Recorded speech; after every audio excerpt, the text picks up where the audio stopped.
You hear about this week yet? So the head of the U.S. Army hospital was placed on leave this month amid complaints from troops who had evaluations for PTSD, that's post-traumatic stress syndrome. The hospital's connected to Joint Base Lewis McChord in Washington State, and that is a major source of troops for both the wars in Iraq and also in Afghanistan. And suggestions have arisen that medical evaluations may have been skewed by the Army's concerns over the cost of claims from troops diagnosed with PTSD. I want to play you some sound. This is what a ranking member of Congress is saying about this. It was found that the Navy and the Air Force had a higher rate of disability than the Army. Now, that's hard to conceive of. You're about being more concerned about money, frankly, than the soldiers. Want to bring in from Washington, Tom Tarantino, an Iraq War veteran and Deputy Policy Director for the IAVA, that's the Iraq and Afghanistan Veterans of America. So, Tom, thanks for coming on. Look, I know you can't speak for the Army, but you can for vets. And what, if anything, can you tell me about the situation at that hospital in Washington State and the complaints from soldiers?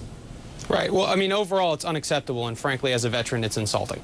Post-traumatic stress disorder is a real problem. Now, granted, the vast majority of people who come back from Iraq and Afghanistan do not suffer from PTSD, but for those who do, it can be very serious, and it's already hard enough to go and seek treatment for something like post-traumatic stress disorder. And when people hear something like this, it makes it even harder.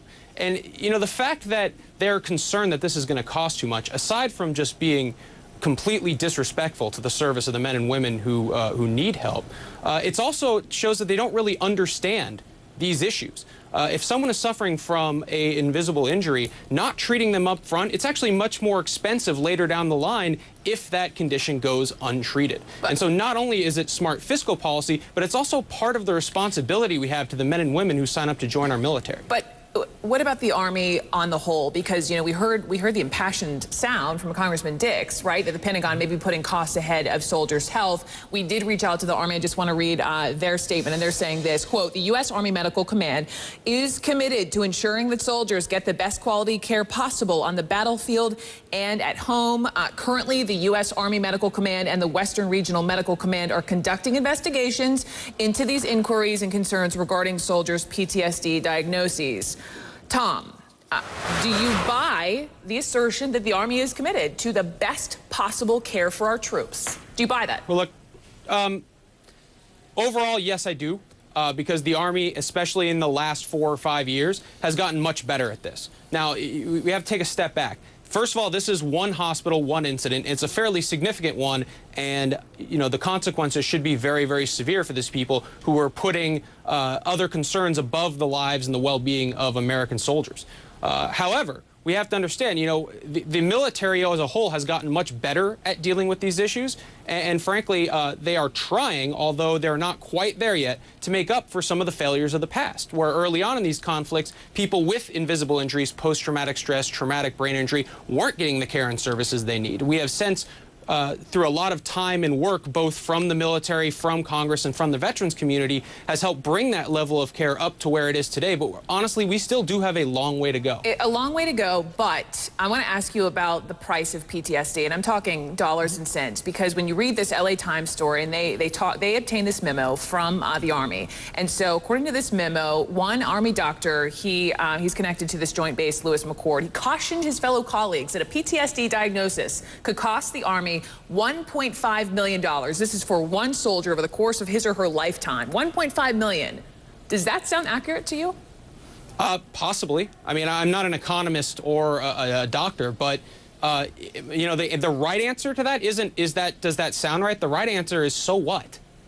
This is a young man or woman who has put their lives on the line, who's put their life on the line for this country, and has gotten a wound while in combat. We have a moral, practical, and a legal obligation to take care of them when they come home, and cost shouldn't factor into that.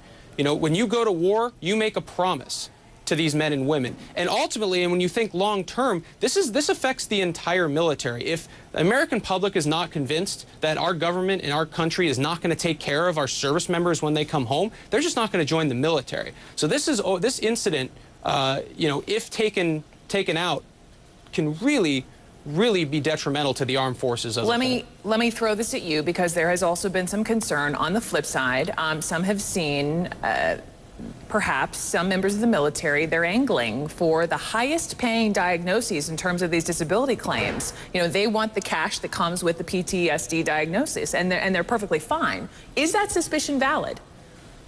So what? You know, yes, a few people might want to game the system. I don't care. You don't care? I don't care if 1 or 2 people are going to game the system. If that means 5 or 10 who need help are not going to be afraid to go get it. That doesn't matter. What we have to do is focus on taking care of the service members who need help as early on as possible so that they can readjust back into civilian life or go back in to service. Okay. And so if a few people are clever enough to figure out a way to game the system, so what? Because ultimately what this is about is taking care of service members, and that should be the primary concern, not trying to figure out how to regulate the exceptions. Tom Tarantino, the IAVA. Tom, thank you. Thank you. We are told there are more than 9,000 people now, 9,000 who've been murdered in the streets of Syria, including innocent families. But breaking today, women and children are being evacuated. This is brand new information. We'll have it for you next.